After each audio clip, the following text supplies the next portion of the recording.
Hello everyone and welcome back to another video from Wake&Tech. In this video, I'm going to show you how to install the Wordtune application on your PC. So let's get started right away. Now, since the Wordtune application doesn't exist on the PC, there are two alternatives to use Wordtune on your PC. The first option is to install an Android emulator. Open up your web browser and then visit an Android emulator website such as BlueStacks. You can simply then download the emulator by clicking on the download button at the homepage and simply click through the next button to install the emulator on your system.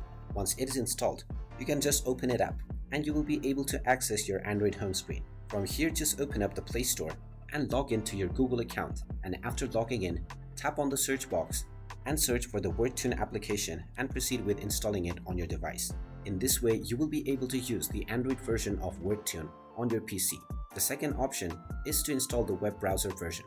Open up your web browser and then type in wordtune.com in the address bar, and once you're inside the Wordtune website, click on the three dots at the top right corner. You can then hover over to apps if you're using the Edge browser and then click on install this site as an app. If you're using Chrome, then you will need to hover over to save and share and then click on the same option which says install this site as an app. You can then name your application whatever you wish and tap on the install button, and then an application shortcut will be created on your desktop. You can double click on this to start using the Wordtune app on your device directly. And there you have it. That is how you can download the Wordtune application on your PC. If you find this video helpful, make sure you hit that like button and subscribe to our channel if you haven't done so already. Also ring that notification bell to never miss another update from us.